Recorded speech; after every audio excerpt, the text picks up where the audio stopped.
So today we're going to talk about encouraging employee-generated content on social media.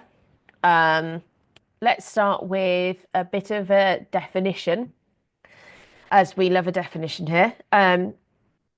It's actually a little bit complicated. It's a bit nuanced. It's basically content created by employees and shared by them about their work or company, usually on social media. Um, it can cross over into lots of different things. So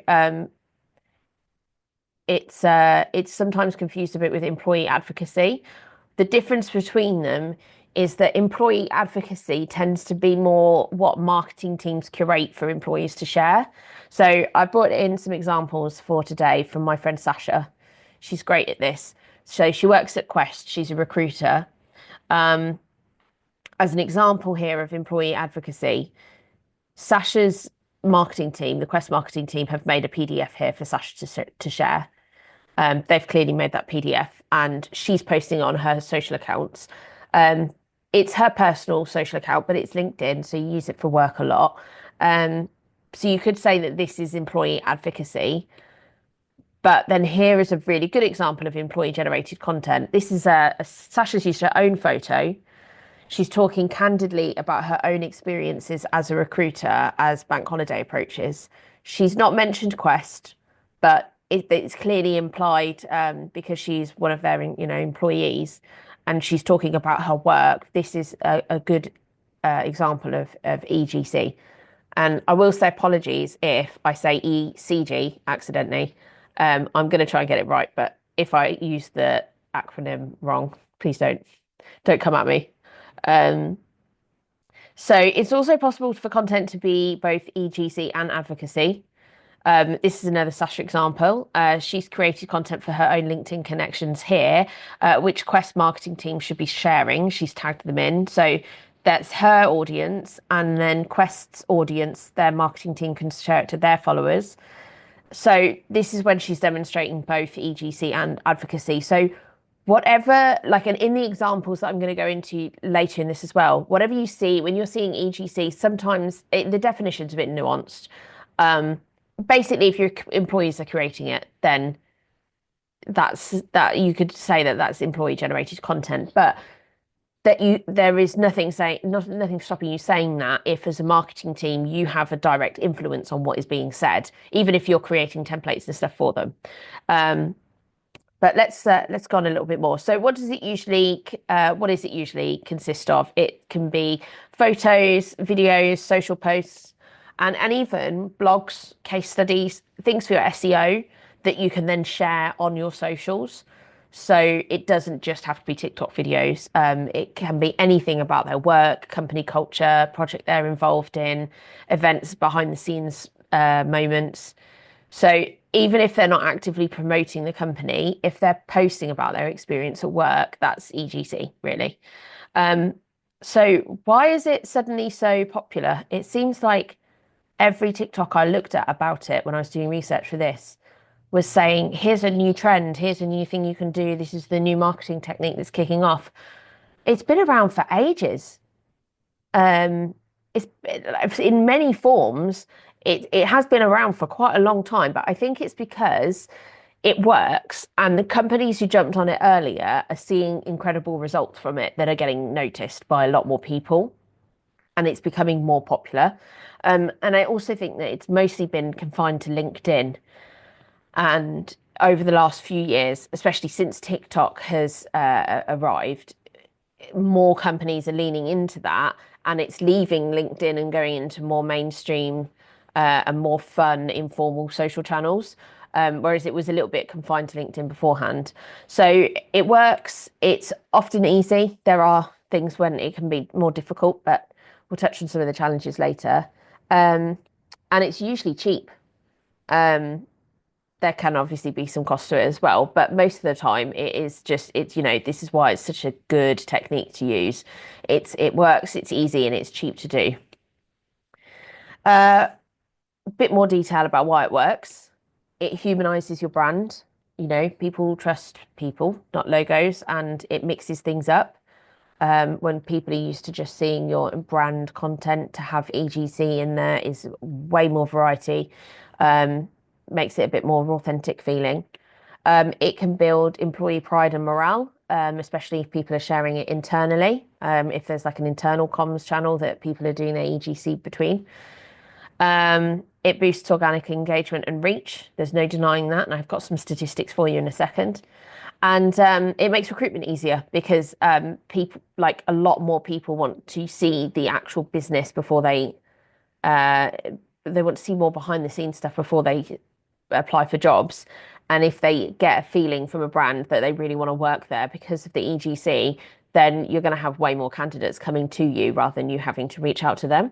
Um, so along with this, we've got I've looked up some studies and found some statistics.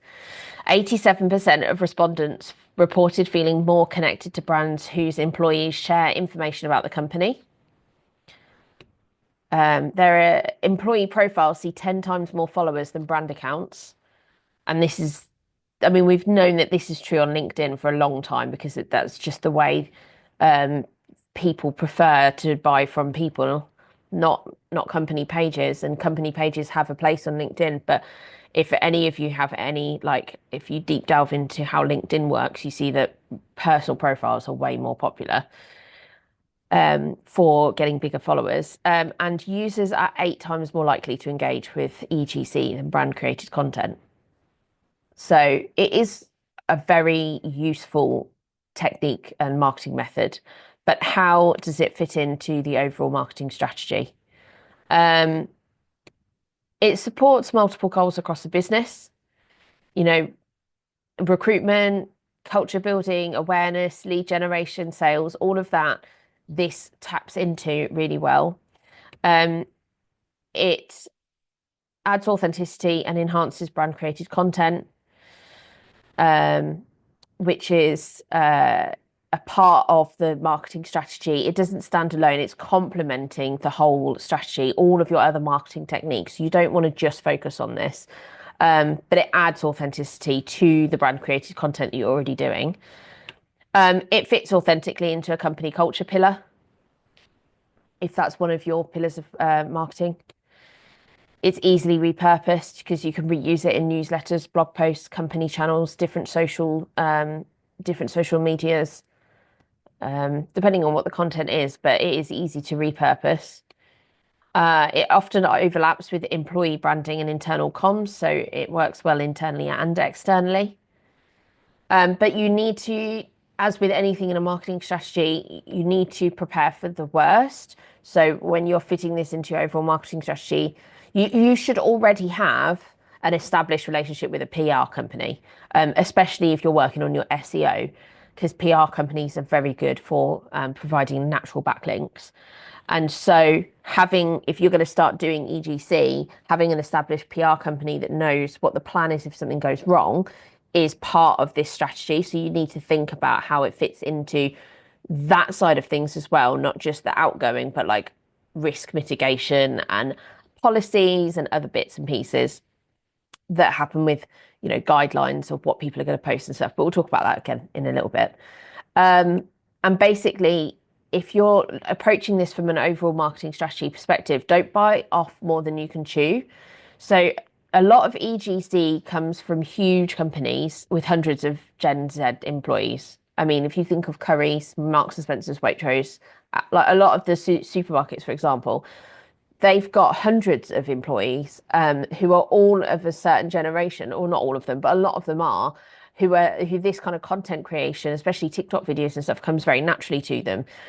If you only have 25 people and they're all over the age of 50, don't try and completely change your entire marketing strategy to focus around EGC if none of those 50 members of staff want to get involved. So think about how it fits. Think about how it fits into the current strategy you've got, and make room for it. But don't discount all the other hard work you're doing or the other avenues. Because remember that people need like that. It used to be something like 7 touch points before people bought from a company, and now it's something like 21. Like people need to see your brand in a lot of different places. So Um, don't don't just completely own, well, don't just rely on EGC, but yeah, fit it in around a lot of things and part of the appropriate pillars that you're marketing towards, and you should be fine to slot it in a way that is meaningful and relevant. How do you get employees in board though? This is a really difficult thing to do. Ideally, you want employees to first get engaged without bribing them. You need to think about whether the culture at the company is actually good. There's no point going down an EGC route if your company sucks to work in, and everyone hates their job because you're going to come up with very little creativity. That needs a culture change. If everyone hates their job and no one wants to take part, you are going to struggle. So you need to really think about whether it's relevant to go down this route. But otherwise, make it simple. You can provide templates and prompts, recognize contributors, shout outs, rewards, internal competitions. If you pay for an influencer, you don't, well, I wouldn't say pay for an influencer anyway. Put that budget towards incentives for employees and buying decent like cameras for them to use, like handhold cameras. If you have a work phone, like a good work phone and like a gimbal or a stand, like mics for them to use, invest in that so that they can provide high quality EGC rather than having an influencer and paying a few £1,000s or more to do one video when you could invest that few £1,000s back in your team, incentivizing them to do this EGC. Create a safe space, clear guidelines, and make it optional unless you're going to start writing into their job descriptions. You want to make sure that they feel safe and that they're not taking too many risks. Um, and give them autonomy. A lot of the biggest, most successful EGC accounts, like Marks and Spencers, Waitrose, people like that, they give their they come up with prompts for their teams to do stuff on, like things like we need you to talk about these biscuits this week. And then the stores individually have got autonomy to do what they want to make that message happen. So granting them autonomy, it gives them more creative feedback, more creative freedom, and it means they can jump on trends quickly. Obviously, you need some guidelines, and we'll talk about that in a second. But you can offer training to make things easier, like training on CapCut, or if they want to edit the content themselves, or training on like how to get good shots, or you don't have to do an awful lot. Definitely training on guidance, like making sure that they know what's acceptable, what isn't acceptable, and having some guidelines in place. And lead from the top. This is talking about how you need to get buy-in from the upper levels. If employees feel like it's too risky, if they've got managers who hate that they're doing EGC and don't want them to take time away from their desks getting their real job done, you're going to struggle to get people on board. You need buy-in from the upper levels as well. And if you're really struggling to get people on board, you want the upper levels to be the ones creating it to start with, and more people will be on board with that afterwards.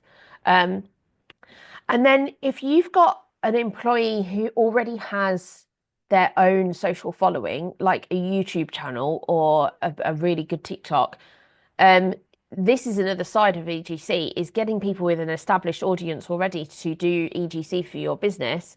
If your employees doing that, you need to give them creative freedom. Don't confine them to posting to your account. Let them use yours.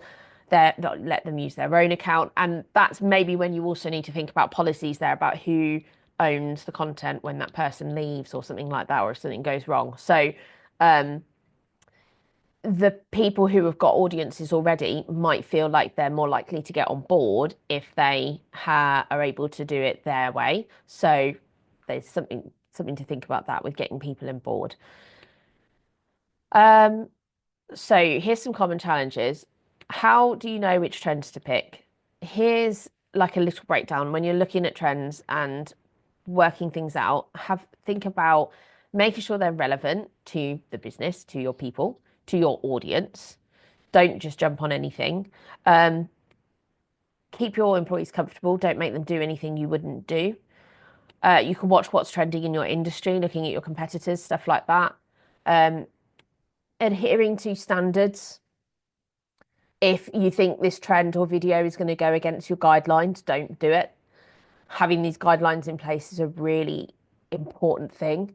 It just if you have these guidelines, you look at something and you go, well, that will never be allowed, then you don't need to worry about it. And that just filters out a lot of content that you can't do. Um, and I said knowing to choose what's relevant, but just don't bandwagon, don't jump on anything. Only participate if you can add value or personality to it. Um, what if no one wants to take part? You can start with volunteers, make it fun, incentivize things, use your upper management to get involved, pay people extra to do it, put it into job profile descriptions. If something goes wrong, we come back to the PR company. You need to know what to do if something goes wrong.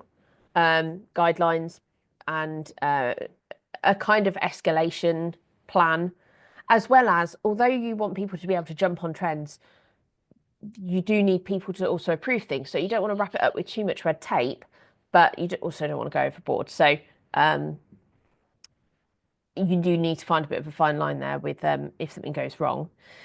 And tracking success. You can use hashtags, mentions, monitor your analytics really well. So you can use social listening. Um, but hopefully that helps with you addressing some of those common challenges a little bit. I've brought some examples up. This is a good example of what companies shouldn't be doing. Last year, a Chick-fil-A employee and TikToker, Miri the Siren, who had amassed thousands of followers making light-hearted, positive videos about Chick-fil-A food, was told to stop making videos by her employer, because employees weren't supposed to be using phones during work hours.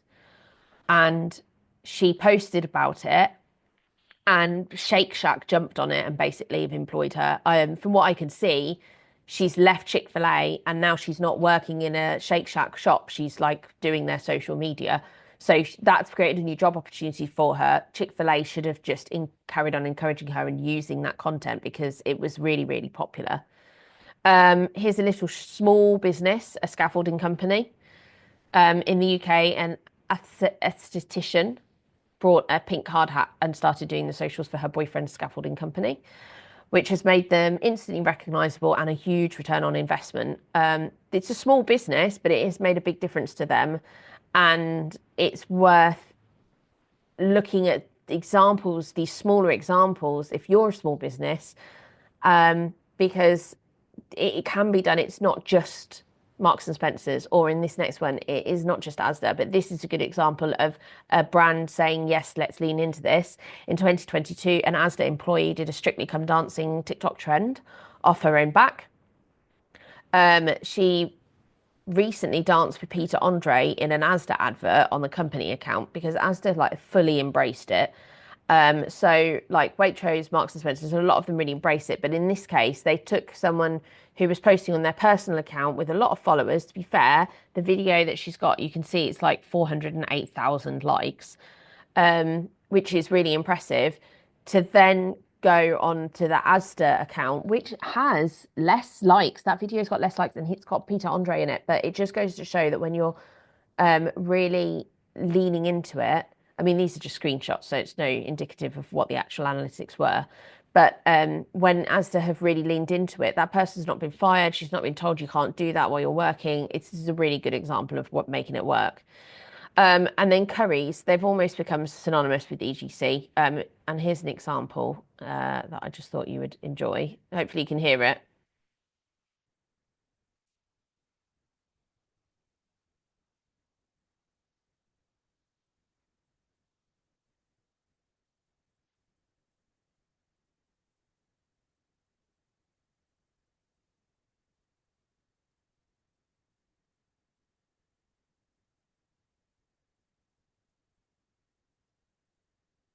There you go.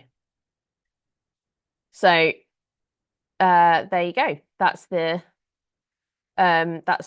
presentation. I never know how to finish these things. Um, Has anyone got any questions? Chloe's asked, what platforms are best for EGC? Should we focus on LinkedIn, Instagram, or something else? Um, you need to think about your audience, where your audience are, because if you're really going deep down in TikTok and TikTok trends, and you're doing all your ECG content on TikTok trends, and all of your audience are LinkedIn users, it's not going to work. What you really want to do is um, focus on the platform that's relevant for your audience. And then you can always cross post that onto other places. I know people say you shouldn't cross post. It's fine really most of the time. Cross posting some content over to other ones, but you just want to think about where your audience is. If you're not sure where your target audience is, then that's a different part of your marketing strategy that you need to look at. How do you encourage EGC with staff that are scared of social media?